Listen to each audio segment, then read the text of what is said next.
Видео үзэж байгаа хүмүүстээ өнөөдрийн мэндийг хүргэе. Энэ удаагийн видеогоор HTML гэдэг ойлголтын тухай товч бөгөөд тодорхой мэдээлэл өгөхөөр бэлтгэн хүргэж байна. Манай цаашдын бүх видео бичлэгүүд онл ярьж та бүгдийг залхаахгүй. Практик дээр тулгуурлана.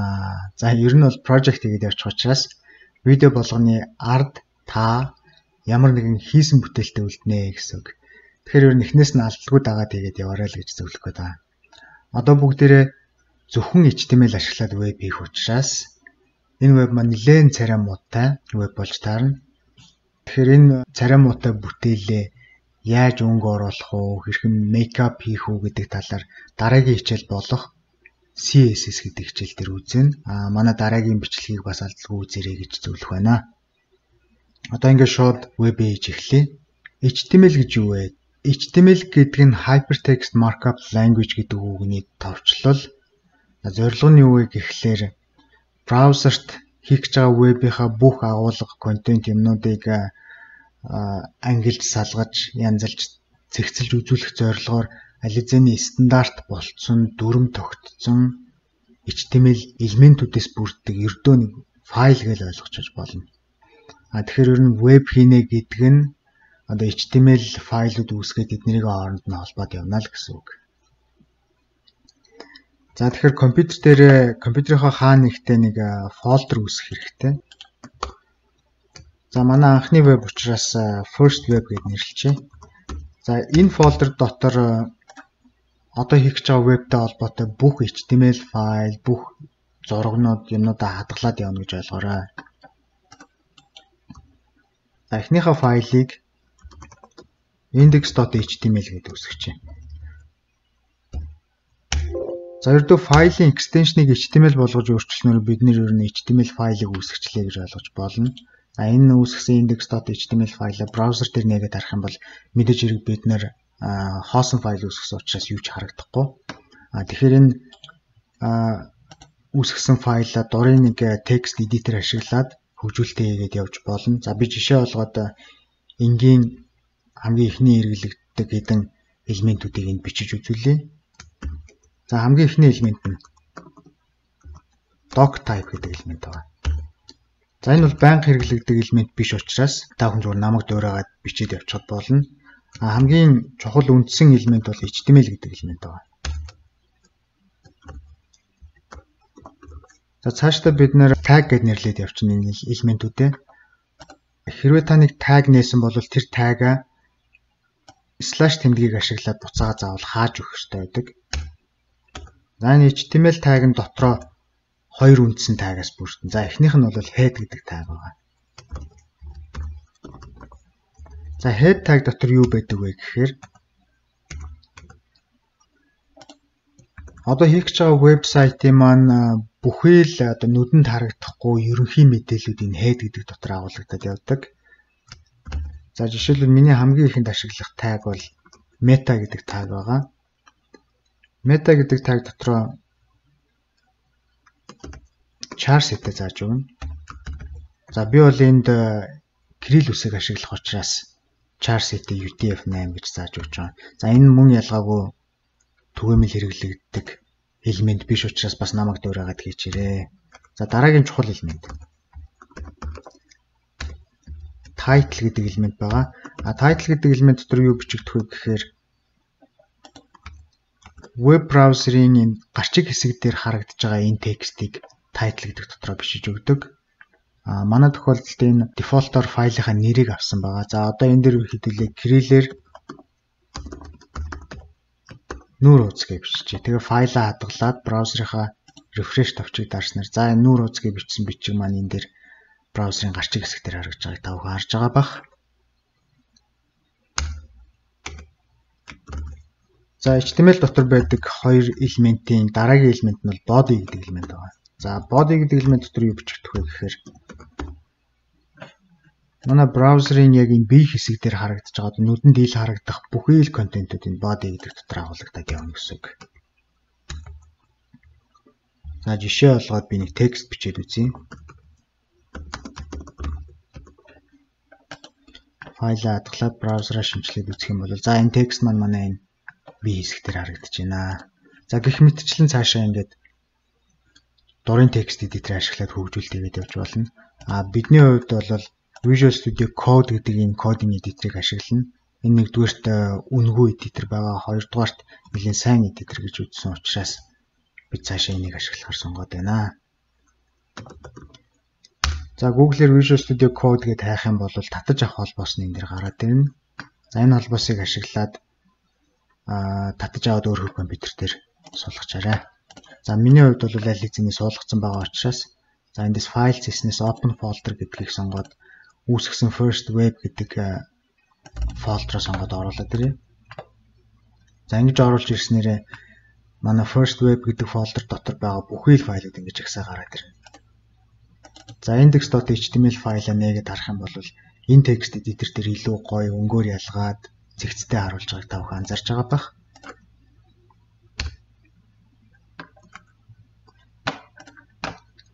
Манай вебийн хувьд эхлээд нэг гарчиг хэсэг байх хэрэгтэй баг. Хойноос нь navigation bar буюу меню хэсгийг оруулж ирнэ. За энэ хэлбэржүүлэлтийг би яаж бичдэг талаар одоо үзүүлэх гэж байна. За гарчгийг бол h гэдэг таагаар хэлбэржүүлж өгдөг. H таг нь h1, h2 гэх мэтчлэн h6 хүртэл байгаа. За h1 гэдэг таг нь бол хамгийн том гарчиг гэдээ ойлгочиход болно.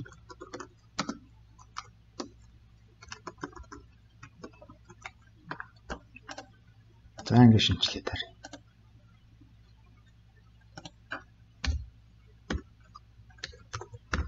Цаашаа явахаас өмнө би нэг Visual Studio Code Editor дээрээ extension суулгаж үзүүлье. За энэ extension-ыг бол энэ товчийг дараад дээр нь за live server гэдэг нэртэй extension байгаа. За би бас аль хэзээ суулгацсан байгаа учраас ингэж харагдаж байна. Install гэдэг товч гараад ирэн тэр товчийг ашиглаад өөр дээрээ суулгачаарай. Code editor дээр. За энэ extension-ыг ашигласнаар ямар давуу талтай вэ гэхээр нээх гэж байгаа файл дээр маусныхаа барууныг дараад open it live server гэд нээх юм бол браузер дээр нээгдэнэ. Ялгаа нь юу вэ гэхлээр энд бичигдсэн бүх текст янз бүрийн юмнууд за би ойлгомжтой байх үгээс дэлгэцээ ингээ хоёр аваач. Энэ файл дээр бичигдсэн өөрчлөлтүүдийг хадгалах дарахад тэр нь браузер руу автоматар шинжлэгдэнэ. Бид нэр байн refresh товчийг дарах шаардлагагүй болж байна гэсэн үг. За энэ цагийг маш их хэмнэж өгнө. За H3-ыг ашиглаж хангалттай байна. За үүнийхээ араас бид нэр веб пэйжийнхаа менюг оруулж ирээ. За менюг ямар таагаар хэлбэржүүлдэг вэ гэхээр A тагийг ашиглаад хойноос нь href гэдэг түлхүүр үгийг ашиглаад за энийг бол атрибут гэж нэрлэдэг. Тагийн атрибут. За энэ дээр ямар URL руу үсрэх вэ гэдгээ зааж өгдөг. Жишээлбэл google.com гэж бичих юм бол google.com гэдэг вебсайт руу үсрэнэ. Энэ хэсэгт болохоор текстээ бичиж өгдөг. За одоо энэ link гэдэг энэ текстэн дээр даарснаар google.com руу үсрэнэ гэдэг хэлбэржүүлэлтийг зааж өгч байгаа. За энэ hyperlink-ийнхаа араас дахиад нэг хоёр hyperlink оруулаад ирье. Эхний hyperlink-ийг нүүр гэж нэрлэж байна. За нүүр гэдэг текстээр даарснаар бид нэр ямар пэйж руу өсрөх вэ гэхээр одоо хийж байгаа энэ index.html гэдэг энэ пэйж руу өсрэхээр зааж өгье. Хоёр дахь URL-ээ болохоор за би дараагийнхаа HTML файлыг ажилтны анкет гэж байдаг. Өөрийнхөө анкетыг HTML ашиглаад браузер дээр хэрхэн хийх вэ гэдгийг үзүүлэх гэж байгаа учраас энэ дээр би анкет гэж биччихье.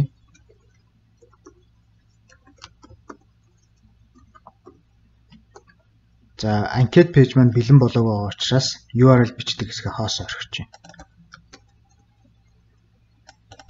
Гурав дахь линкээ холбоо барих гэж нэрлэжээ.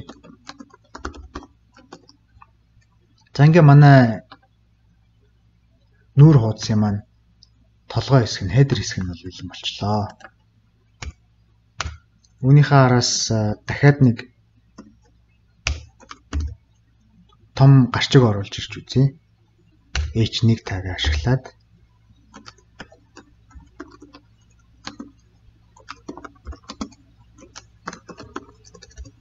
зөвхөн HTML ашигласан энгийн веб гэж бичиж.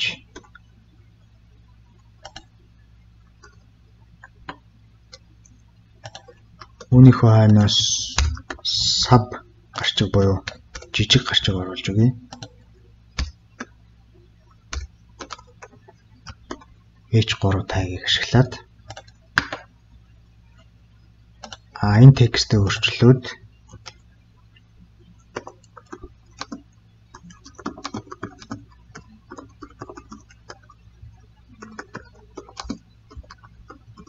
ойлголт ашиглаагүй болно гэдэг чиж.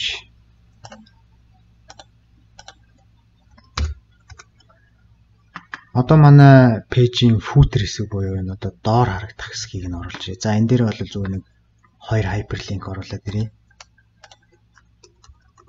Менюгээ хийсэн A tag-тайгаа адилхан. За тэгээд энэ анкет гэдэг текстээ өөрчлөөд анкет үзэх гээд хоёр дахь hyperlink-ийг бол бидний даах гэж нэрлэжээ. За ингээ манай вебийн үндсэн контент бол гараад ирлээ. Одоо энэ дээр өөр төрлийн хэлбэржүүлэлт болох зэрэгцүүлэлтийг хийж үзэх гэж байна. Зэрэгцүүлэлтийг бол Dotly энэ хоёр мөрөн дээр хийж үзье гэж бодож байна. Тэхийн тулд энэ H3 гэдэг tag дээрээ align гэдэг түлхүүр үгийг ашиглаад зэрэгцүүлэлтийн түлхүүр үг байгаа. За энэ түлхүүр үгийг ашиглаад center гэж заагаад өгч байна. За ингэснээр манай текст маань браузераа голлоод гараад ирж байна. Одоо Dotly энэ хоёр жижиг линк дээрээ хэлбэржүүлэлтийг хийж өгье. Энэ хоёр tag дээрээ хоёулангийн зэрэг одоо хамтд нь ингээд голлуулах гэж байгаа учраас би энэ хоёроо бүлэглээд нэг контейнер tag дотор оруулаад өгч байна. Контейнер tag бол div гэдэг tag байгаа. Div гэдэг tag-а доогоор нааж өгнө.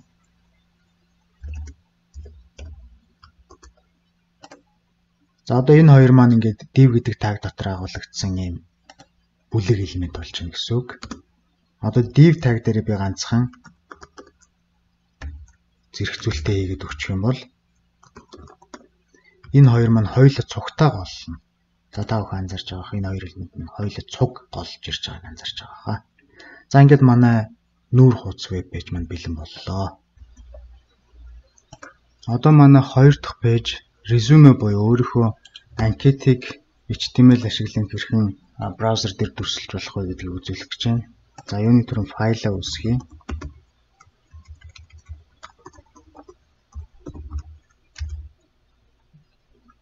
Өмнөх index.html файлаас хэвлэлийн эхний үндсэн элементүүдээ хуулаад авчихад цаг хийнэ.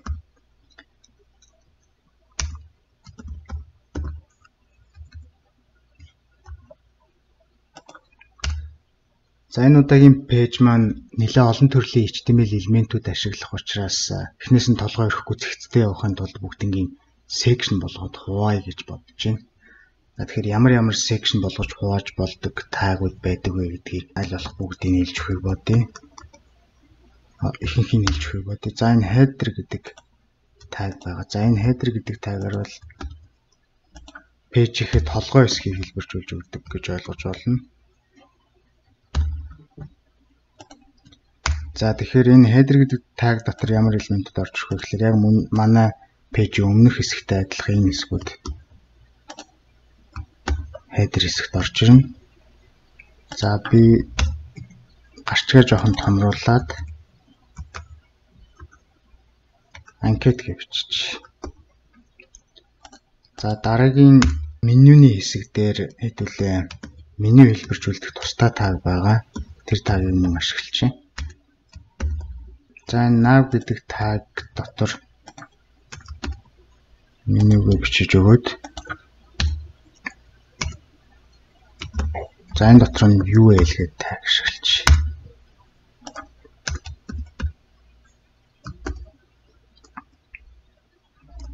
За тэгээд page браузер руу гаргаад харъя. Манай header хэсэг бэлэн болсон байна. За энэ header гэдэг нэг юм section байдаг юм байна. За дараагийн section tag ямар tag байдаг вэ гэхээр бид нэр өмнөх index.html page дээр үзсэнтэй адилхан div гэдэг tag-ыг бас ашиглаж болно. За ер нь манай resume ямар бүтцтэй пэйж гарч ирэх гээд байгаа вэ гэхээр би одоо та бүхэндээ харуулъя.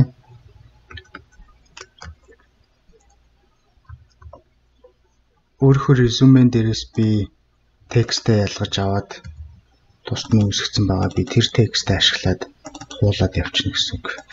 Тэр илүү цаг хэмнээд урдан бах болов гэж бодож байна. Манай резюме бол ерөөхдөө нэг ийм хүү бүтцтэй гарч ирнэ. Одоо бид нэр пэйжийнхаа хедрийг хийж учраас шууд анкет руу оръё. Тэр анкетын хамгийн ихэнд бол өөрийн нэр байх ёстой. За нэрийг бол гарчиг таг дотор хэлбэржүүлээд өгчээ. За гарчгийг ямар тагаар хэлбэржүүлдгийг одоо бүгдээрээ мэднэ. Энэ таг дотор нэрээ бичиж өгөөд за үүний араас арай жижиг гарчгийн дотор энэ товч намтар гэдэг энэ тусынх нь гарчгуудыг тавиад өгчээ. За H2 ашиглах болох болов гэж бодож байна.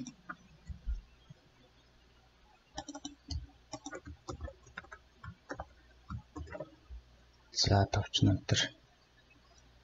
намтрынхаа араас зураас зурч шал илүү үзэгдтэй харагдах болов гэж бодож байна. За зураас зурдаг юм тусдаа HR гэдэг таг байгаа. За энэ таг нь бол би даасан таг өөрөөгөө дотор хаагаад өгчдөг. Үүнийхээ араас нэг урт текст орж ирэх юм байна. Урт текстийг бол хэдүүлээ параграф гэдэг таг дотор хэлбэржүүлж өгнө.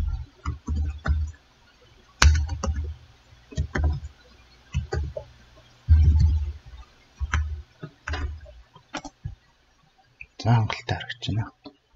Дараагийн section буюу за хэдүүлээ дараагийн section-ыг өөр section гэдэг тагаар бичиж үзье. За мөн ийм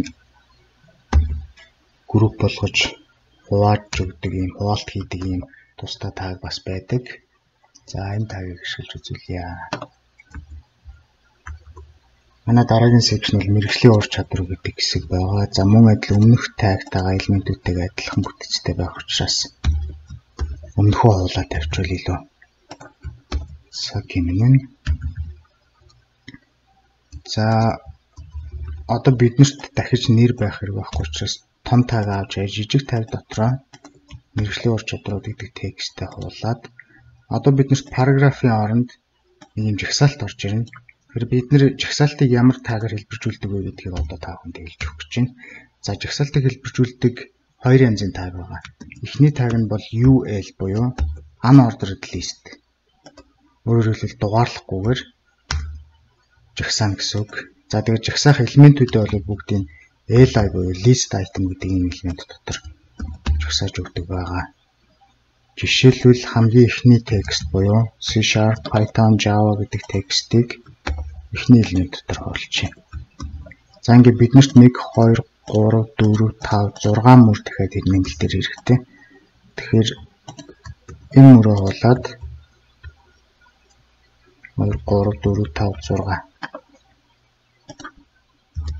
тэгээд дээр нь текст оруулчих.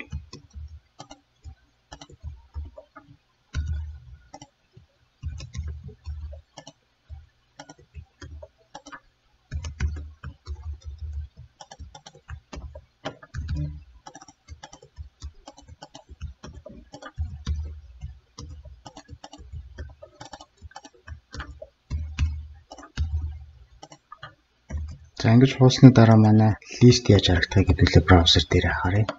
За unordered list гэдэг нь урдаа юм bulletтэй. Тэгээд элементүүдэд хойноос нь ингэж жагсаадаг юм байна. За тэгвэл бид нэр үүний дараагийн section дээр ажлын туршлага гэдэг section дээр элементүүдээ бүгдийг бас дугаарлаад мөн үүтэй төстэй хэлбэрээр хэлбэржүүлэлт хийж үзье. За тэгэхээр бол энэ section-ыг хуулаад доор нь тавьчих. За гарчгаа ажлын туршлага болгож өөрчлөөд одоо бид нар unordered list биш ordered list буюу дугаарлалдаг тийм жагсаалтыг үзнэ. Тэгэхээр дугаарлалтын жагсаалт мөн UL гэдэг тагтай адилхан li гэдэг элемент дотор элементүүдэд болж өгнө. За надад бол ажлын туршлагыг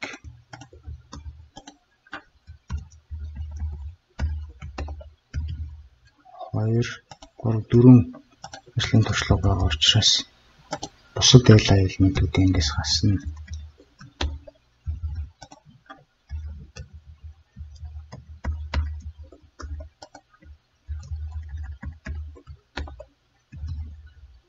За бид нарт энэ доотлын 3 бол одоо хэрэггүй гэсэн үг.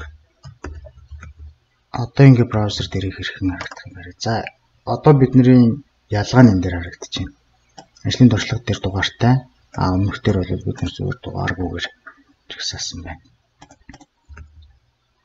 За манай резюмений сүүлийн хэсэг буюу сүүлийн section буюу боловсрол мэргэжлийн сургалт. За энэ дотроо баг зэргийн ялгаатай өмнөх хоёроос жагсаалт биш хүснэгт хэлбэрээр оруулж өгсөн байгаа. За тэгэхээр хүснэгтийг хэрхэн оруулж өгдөг талаар одоо үзүүлье. Мөн адил өнөхөө копидоод гарчгаа хуулаад одоо бид нарт энэ OL гэдэг элемент хэрэггүй. За хүснэгтийг хэлбэржүүлдэг үндсэн элемент бол table гэдэг элемент байгаа. Table элементээ хааж өгөөд за table дотор бид ямар элементүүд ашигладаг вэ гэхээр хүснэгтийн мөрийг илэрхийлдэг буюу table row-ыг илэрхийлдэг tr гэдэг тагийг ашигладаг. tr. Тэгээд tr tag дотроо хүснэгтийн нүдийг хэлбэржүүлдэг th, td гэдэг хоёр ялгаатай элемент ашигладаг. За энэ хоёр нь хоорондоо ямар ялгаатай юм гэхээр th гэдэг нь бол table header буюу хүснэгтийн гарчиг хэсэг дээр байх мөрүүдийг нүднүүдийг хэлбэржүүлж өгдөг таг. За тэгэхээр эхнээс нь бид нарт хэдэн мөр хэрэгтэй гэхээр гарчигтайгаа header-тайг нийлээд 1 2 3 4 5 элемент хэрэгтэй. Бид нарт хүснэгтийн 5 row буюу 5 tr tag хэрэгтэй гэсэн үг. За tr tag-а 5 удаа копидчлаа. За хамгийн ихнийх нь бол хүснэгтийн header хэсэг байх нэ. Тэгэхээр хүснэгтийн header-ыг th гэдэг tag дотор хэлбэржүүлж өгнө. За манай хүснэгт маань ердөө 3хан багантай учраас бид нарт ердөө 3 th tag хэрэгтэй гэсэн үг. Мөр тус бүрт.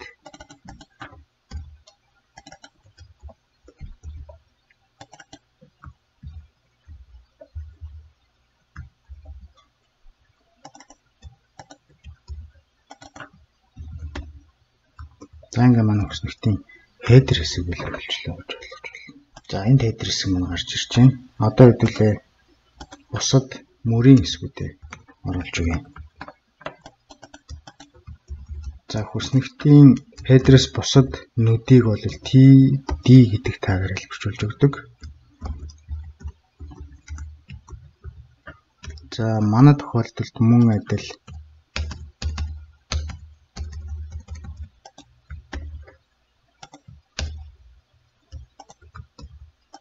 хүснэгтийн 3 нүд хэрэгтэй.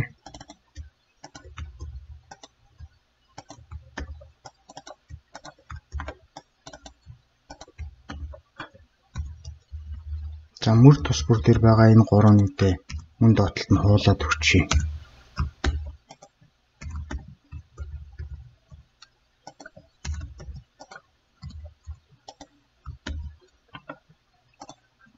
За тэгвэл мөрүүдээ текстийг олж өгье.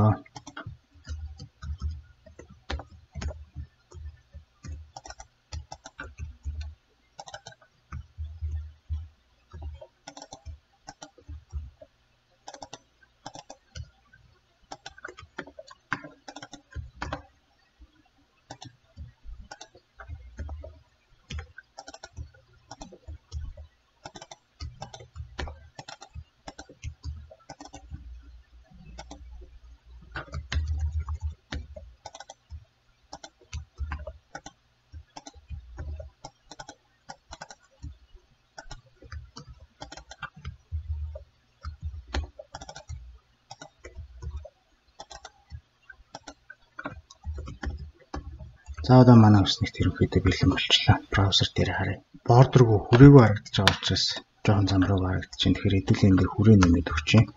Хүрээг бол table гэдэг тагийнхаа араас border гэдэг текст биччихэд л болно. За ингээ манай сүүлийн section бэлэн болсон. Одоо footer section ээ. За footer section-ыг мөн адил тусдаа footer гэдэг элемент хэлбэржүүлж өгч болдог. За энэ дотор бол ердөө бид нэг текст оруулж ирэх учраас тексттэй зөвхөн paragraph tag дотор болчих.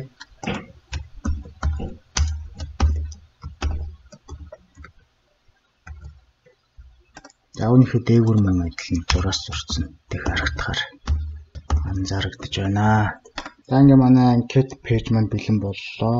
Одоо нэмэлтээр би ганцхан таг хийлж өгье. За энэ таг нь ямар таг вэ гэхээр зураг оруулж ирдэг таг байгаа. Тэр зураг оруулж ирдэг тагийг